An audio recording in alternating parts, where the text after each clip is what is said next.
Hello, welcome back to another video of the Transfer Portal CFB presented by NoContextCFB.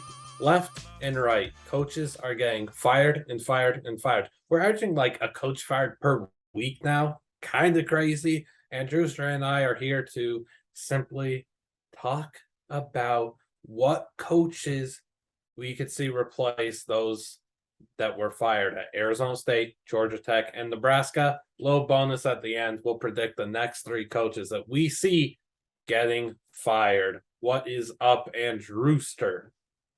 How's it going, Liam? It's always unfortunate seeing a coach get fired because it's obviously a very tough industry. But at the end of the day, they're living the best life as a fired college football head coach because they get millions upon millions of dollars to stay at home and watch college football. Man, I wish I could be that.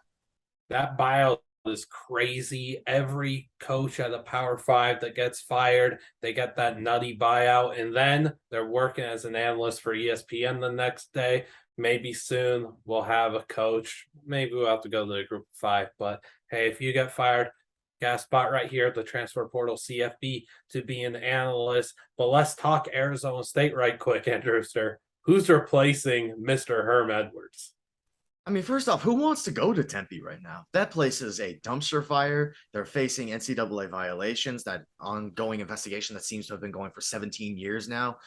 I don't think that this is going to be a spot any first-time head coach is going to want to take unless they're like, you know what, I can cement my legacy in Arizona. I can take this program back to the top. I wouldn't do it, but you know what? If you got the guts to do it, my man, respect to you. I have a name that a lot of people don't see being a great head coach again, me included, but I think Bill O'Brien's a name Arizona State's going to look at. He's a former head coach, obviously was at Penn State. We don't want to talk about what happened there. And don't talk about the Texans either.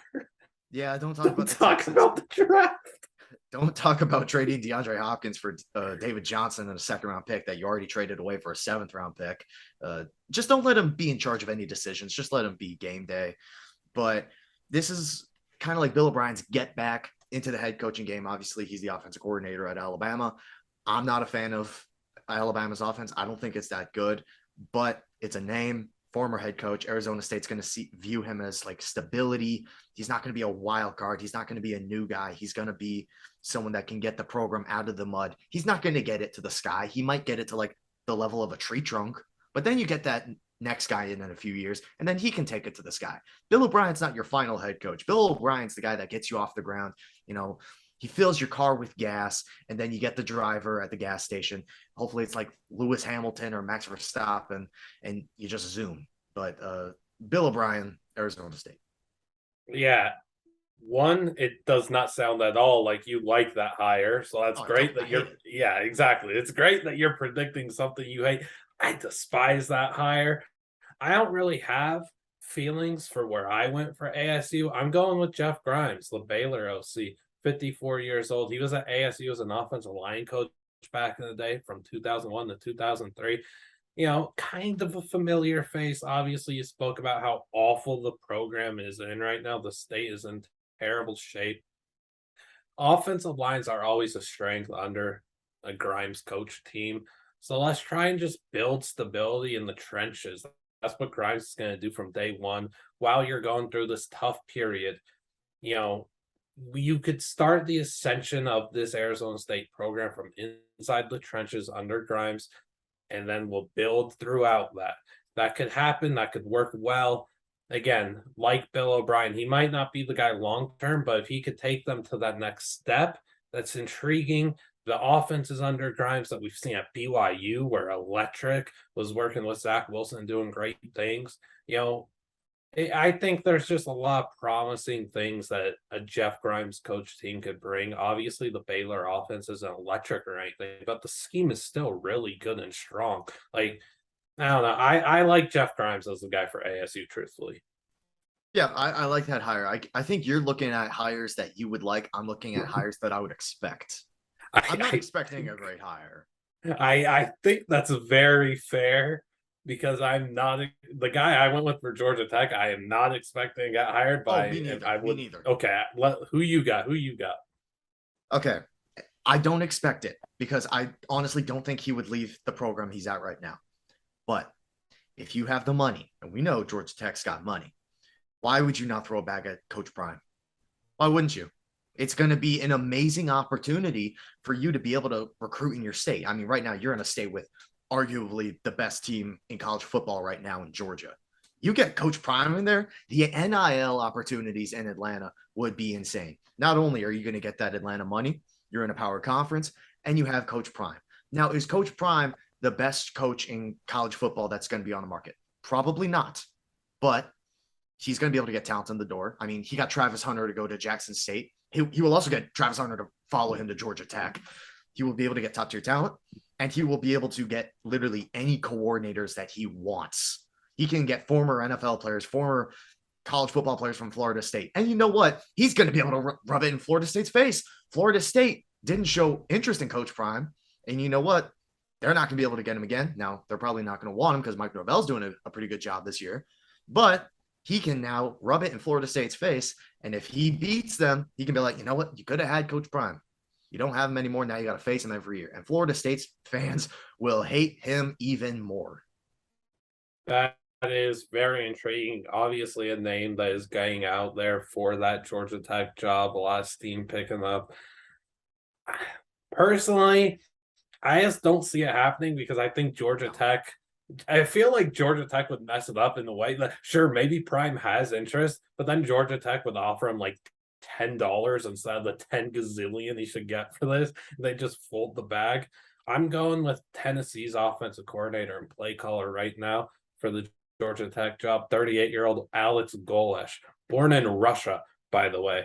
Look, his offenses at UCF and Tennessee have just been stellar. I know he's obviously got Heupel that he's working with as head coach, but Golesh is calling the plays. He does a very good job at it. So what I'm looking at here is you're just betting on a younger guy to spark this program with his electric offense. You give him the money to build a strong staff that could recruit, that could help on the defensive side of the ball. But at the end of the day, what do we want to see from Georgia Tech if we're not running that option game? Let's find the spark on the offense. Let's find something high flying and exciting that's going to get fans hyped to watch Georgia Tech football, because they don't have that. They especially don't have that when Jameer Gibbs straight up left. But like, they just need excitement, and Golesh could provide that. So that's why I like that hire. Imagine Golesh with Jeff Sims. Like, sign me up. I'm ready for that, and I'd be so excited to see what he could build on offense at Georgia Tech. It's obviously something that nobody has ever been excited for. Nobody's ever said, I'm excited to see what the Georgia Tech option offense can do. I'm excited to see what Jeff Collins is going to do when he's ditching the option. They've never had that. If you could just find that excitement and then let him build a staff that could help recruit and help on the defense side, could be really fun at Georgia Tech. Yeah, I mean, you're not going to be able to recruit at Georgia Tech without excitement. You're in a state with Georgia. And can we just talk about Georgia Tech can't recruit when they're in Atlanta? Yeah, it's bad. High school football powerhouse of a city. You're also bordering Florida. You're bordering the Carolinas. You're bordering Tennessee. You're right by Alabama and Mississippi. And you can't get talent in the door outside of Jameer Gibbs, who left the door wide open and no one's going to walk through right now. You need to get a guy that will spark that program with something at all, Georgia Tech. Whoever gets that job has to make it a priority to straight up recruit that Atlanta area at the highest level. Like, don't even bother going out to the other states and cities right off the bat. Just keep it in the ATL. Tell these kids that they're going to be a part of a rebuild, the Georgia Tech revolution. Like, get them to believe in something. Maybe Golesh is that guy. I know Coach Prime would definitely be that guy, but we're on to the Nebraska job. Oh, no. Yeah, Nebraska is a tough spot right now. They haven't been, very good in quite some time, especially since they've been in the Big Ten. They made that one Big Ten title game that no Nebraska fans ever going to want to talk about ever again. I just think if this job does not go to Lance Leipold, who the heck is it going to? Like, we don't need to mess around with this. We don't need to say, oh, Matt Campbell. Matt Campbell's a good head coach. What Lance Leipold is doing at Kansas is revolutionary. He's taking a team that nobody could succeed with over the last 15 years, and he's doing something. They started 4-0. Kansas football sold out a football game. Kansas sold out a football game against Duke. No, not a basketball game, a football game. Lance Leipold has injected excitement into Lawrence. I don't think anybody saw this coming this year. Now, we knew Lance Leipold was a good coach since he was at UW-Whitewater. But Kansas, that's all I need to say is Kansas. If Nebraska hasn't already called Lance Leipold's agent and said, man, if you take this job, we will personally give you the entirety of Warren Buffett's net worth. I don't know what to do anymore. It'd be very interesting to see if Lance Leipold decides to hit the coaching carousel on his dynasty mode after a successful year at Kansas and sees that Nebraska logo pop up with that offer and says, taking it. The dynasty is going in a different direction. That'd be crazy to see. I went with Luke Fickell, obviously the Cincinnati coach. I know, dude. I know. 49-year-old head ball coach. He took a Group 5 school to unforeseen territory getting to the playoff. I know this one's not going to go over well. It's obviously not with you, but I knew that coming into this. At the end of the day, he's a dang good head ball coach. Everybody knows that. The question remains if he'll leave his soon-to-be Big 12 program. I honestly don't know.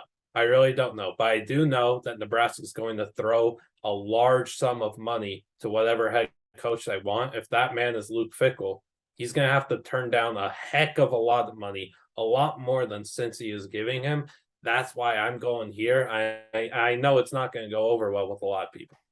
It's not. And I was going through a few simulations in my head thinking like, yeah, I've always thought Luke Fickell might try, like, we know a coach that has talked about the NFL, or not even talked about, we've talked about him going to the NFL is Ryan Day. If Ryan Day were to ever go to the NFL, I would expect Ohio State to jump on Luke Fickell to take their head coach. 100%.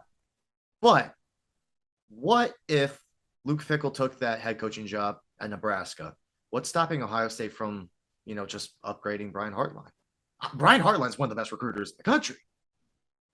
I mean, he's getting literally every top wide receiver to ever play football. Yeah.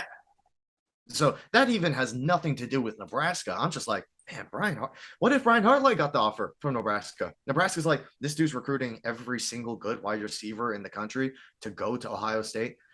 He can do something close to that for Nebraska. Sure, we're not Ohio State when it comes to caliber, talent, success, coaching, titles in this century, or pretty much anything good this century, but he's a dang good football coach. And his receivers are going to the NFL like that. They just had 3 former Buckeyes in the first round this year, wide receivers. They went 10, 11, 12.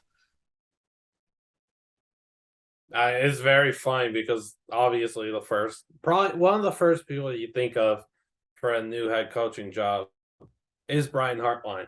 And then I think both of us looked at all 3 of these vacant jobs right now and said, no, these aren't for him. This is not where he needs to be. It would be smart for Nebraska to at least infer, like talk to Hartline. I don't think he would be anywhere near interested with Georgia Tech or Arizona State. Not at all. Not at all. But yeah, Nebraska could definitely inquire. But let's talk about next 3 guys we see getting canned. I'm going to stop you right there. We don't need to talk about the first one to an extent. It's Brian Harsin. Yep. He gone. Yeah. Brian Harsin, you are the next head football coach at Boise State. Just go back. They need you. They need you, man. They need you. They suck right now. Boise State should be on the phone with 2 people. One is Brian Harsin, one's Kellen Moore. Now, Kellen Moore is not even doing a fantastic job in Dallas, so maybe he should go back to Boise State. That would get a lot of people talking in Idaho. It's one of those 2 people, and if it's not, Boise State made the wrong decision. So obviously, I think Brian Harsin should be gone too. Another name I think we both agree on is Carl Durrell at Colorado. That job is a ticking time bomb. I didn't write that down. They're not going to win a game all year. They're not. I should have written that name down, but I don't know why I didn't, since I've been probably the lowest person on Colorado in the country. That job, just everything about Colorado sucks right now. You had a bad team last year, and you decided, you know what I want to do? I want to hire the offensive coordinator from Minnesota that turned one of the most efficient offenses in 2019 into one of the most boring offenses in 2021. It was awful. They made Tanner Morgan, who was insane in 2019, has been playing insane this year with Kirk Shiraka. They made Tanner Morgan look like a less athletic Sean Clifford. Ooh, ugh, ugh. It's true. What about another HC that gets canned real soon? Okay, real soon. We need to start having a conversation about David Shaw at Stanford. He's had 4 wins or less since 2018. 2018 was their last good year. 2019, 2020, they were 4-2. That's COVID. I don't count that. 4-8 last year. I looked at their schedule. They're 1-2 right now. The win over Colgate. Congrats. Toothpaste. They might not win another game. Arizona State, they'll be favored. It'll be close against Cal. I know you're pessimistic about UCLA. Please stop crying. You're going to murder them. Stanford's going to go 2-10 or 3-9, and David Shaw needs to be fired. Look, very respectable head coach. He had an amazing stretch at Stanford, 10 win seasons, 11 win seasons, Rose Bowls. Everything was great for Stanford. You got to let go of the past, man. You got to realize what you got right now, and it's not a good football team. David Shaw is a great head coach. There's just not results. There's not results right now. I don't see this lasting much longer. Stanford's got to realize we got to make a change. We cannot be, happy with 4 wins. This is not Stanford football. It's just not something that's working right now. I would love to see David Shaw, if he wants to stay coaching, he will find success other places. I would also love to see him on NFL Network. He's a very good analyst. He's a stellar analyst. Heck, again, let's bring him to the transfer portal CFB. I'm with it. It's just really sad talking about David Shaw potentially being fired. He's done so many good things for that Stanford program. It's just that one hurts. Just it does. A lot of good and bad memories that David Shaw has inflicted to college football fans in the past. Dude, you know where I'm going for the next one though. Scott Satterfield, Louisville. Yep. You lose at Boston College and at Virginia, and your next 2 you're out of here. There's no excuse. And then you're probably going to lose to Pitt too, and then you'd lose to Wake Forest. If you lose to James Madison, that's impressive. You're going to lose to Clemson too, and then you're probably going to lose to NC State, and then you're probably going to lose to Kentucky. Just cut ties now and get someone else in there that maybe helps provide a spark to a really good, an offense that has so much talent that should not be suffering like this. Satterfield's got to go, dude. The real basketball school in the state of Kentucky.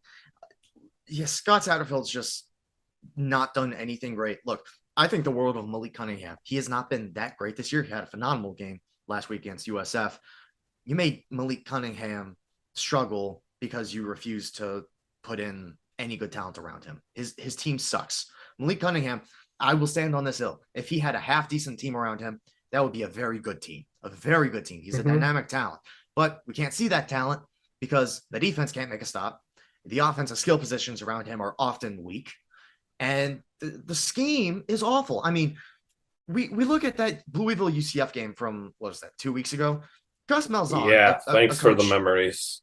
A coach that also needs to, it's not my third coach, but Gus Malzahn needs to go. Against Scott Satterfield, that was one of the worst head coached games I've ever watched. It was disgusting. It was putrid. It was everything bad. I don't want to watch that game over again. Scott Satterfield, just no. Yeah, no. I've been whining about his playbook for 3-4 years now. It's I say it 1,000 times. I'll say it 1,000 first time. It is smaller than half of a napkin. It is terrible, dude. And look, you have Reed and Chandler on your offense line. There's 2 potential NFL pieces there. Hudson's a really good receiver, and they have good running backs in Tyon and Mitchell. They have good pieces. The defense stinks, I know, but there's still enough pieces on offense surrounding Malik where they need to be succeeding. The fact Satterfield has completely nuked their operation it's pathetic. He's got to go. He's got to go. Yeah, Louisville's a team that should always be super fun to watch. They may not always be a 8 or 9 win team. They should always be fun to watch. It's Louisville. But with that, I will. Did you want to add one more? I want to ask you your next one. Oh, well, I was already going to do that. You said before this, I think we might have the same 3 coaches. Well, we only agree on Harsin. Well, I agree on both of yours, but I wanted to highlight 2 that probably won't get talked about too much. the obsession, not even obsession, just the universal respect that this coach gets is deserved. But just like David Shaw, we need to start talking about results because at the end of the day, that's what matters. The results for Northwestern are depressing. And people say, "Oh, it's an every other year thing." First off, you don't want that because that's inconsistency. That's the last thing you want. Imagine telling a recruit, "Yeah, we're only going to be good once every 2 years." Like, What a imagine, pitch! imagine telling a 4-star running back from the state of Illinois, "Look, kid, we're going to be great this year. Now, your true freshman year, we're going to suck. We're going to go 2-10, 3-9. You know, your sophomore year, we're going to be pretty dang good." No, come on. We need to start talking about Pat Fitzgerald getting fired, losing to Southern. I don't even need to. Southern Illinois. Go Salukis. Duke. Duke is a half decent football team this year. Northwestern should never lose to Duke. And then this last week with Miami of Ohio. Now, granted, you lost to the better Miami, but we need to just look at that schedule. They're 1-3. Congratulations. The Nebraska curse, it kills you, but they're not going to win another game. They might win one more game, go 2-10, maybe 3-9 is their ceiling. That team is bad. They have Peter Skoronski, stellar tackle, stellar Lamborghini in that awful house meme. Him and Hull. Yeah, him and Hull. It's the little over thing. I don't know what it's called. It's those things in Florida that people have. It's the Lamborghini and the Bugatti in the I don't know the name for stuff. I'm from Minnesota. Do you think I know any of this stuff? But Peter Skoronski, he's a forklift. He'll be in the NFL next year. Evan Hull, he's a stellar running back, especially out of the backfield. That's pretty much all that's good about Northwestern right now. Pat Fitzgerald, very respected coach. He's won, Big Ten West titles. But we also need to start looking at the fact last year they went, 3-9? That's bad. This year, their ceiling is 3-9. They could very well go 2-10. He needs to get, some talk about being fired. We understand, tenured head coach, Northwestern's best head coach ever. We also need to find a way to change so we can become better. You can't just hold on to the past. He's won us championships. We can't let him go. He's won you championships. He's not winning you championships. There's a difference. And he's not going to. He's not going to, especially when Wisconsin doesn't look great. But, when Jim Leonard decides, or just the Wisconsin department, when they realize Paul Chryst is not a good head coach, they'll let Jim Leonard take the reins and Wisconsin will be amazing. When Iowa fires Kirk and Brian Ferentz and they find somebody competent, they'll be fine. Minnesota's looking very good. Nebraska, they can be fine when they get a good head coach. They have the money for it. It's insane. Mm-hmm. So after we both agree on Harsin, you throw out David Shaw, you throw out Pat Fitzgerald. Mine didn't work there. And then I gave Satterfield and Durrell. I'll give you another name since we both had Harsin. Texas State head coach Jake Spavital. It's not working out there. Yeah, sure. They beat FIU and Houston Baptist. Yippee yay. They got smoked by an awful Nevada team. Let's take a look at Texas State's next few games. You're at JMU. That's an L. You're hosting App State. Give them another L. You're at Troy. Give them another L. So there's 3 losses right there. Hosting Southern Miss, that's just straight up toss-up. At UL Monroe, ain't to give me any more. Those guys just beat ULL somehow. At South Alabama after that, there's another L. Arkansas State, toss-up. ULL is probably an L. It's not going well, the Jake Spavital experience. It stinks. I do like the guy. There's just nothing that should warrant keeping him around there. The situation is bad.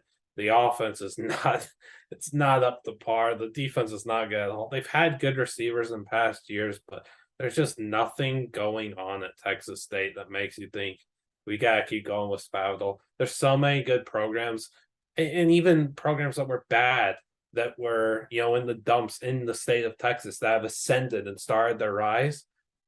In Texas State, you've got to look around you and think like, we want to be there. Do you hire a head coach from a high school and try and make that work? I'm not in your AD department, but maybe that's what you want. So you added one. Can I add one that probably ends up being controversial? There's not too many one and dones in college. Tony Elliott needs to be a one and done. Tony Elliott needs to be a one and done. That offense is anemic. That offense, I'm not even joking. That offense is dang near Iowa level. They Oh, turned it's it's awful. Brendan Armstrong last year was one of the most fun quarterbacks to watch. I hope you watched that Virginia BYU game. That game had like 120 total points. It was amazing. It was amazing. Dontavion Wicks is such a fun wide receiver, but you know what? We decide let's hire the offensive coordinator from Clemson. Now, Tony Elliott found success at Clemson. They won national titles, but we always knew that offensive scheme was not too great. I mean, they had Trevor Lawrence. That's one of the biggest reasons they found a lot of success. And now it's the scheme is bad. The scheme is bad at Clemson. The scheme is bad at Virginia. Sometimes you just need to realize, wow, this was a trash hire. Tony Elliott, he just doesn't run an offensive scheme that works in today's college football. We just need to cut ties and try this again. It did not work, but you know what? Departments don't want to take blame for a bad hire, so they're gonna like hope. You know what? Next year's the year. Next year's the year. Let's get a good recruiting class. Let's get his guys in. I promise you, when you say, "Oh, we just need to get his guys in," after a few weeks, I promise you that success rate is under 15% for head coaches. They're gone within 5 years. It never works. It's an impressive feat when you take a talented quarterback like Brandon Armstrong and a very talented receiver room that UVA has, and you nuke it in literally a game. They got shut down as bad as Chattanooga did against Illinois. They shouldn't have beat Old Dominion. We're about a month into the season. We really are a month into the season now, and the best team in Virginia really is James Madison. It's James Madison. Like the three best teams in Virginia are James Madison, Old Dominion, and Liberty. That's not a good thing. Like we need to have Virginia versus Virginia Tech, Brent Pry versus Tony Elliott. Loser gets fired. Winner gets canned.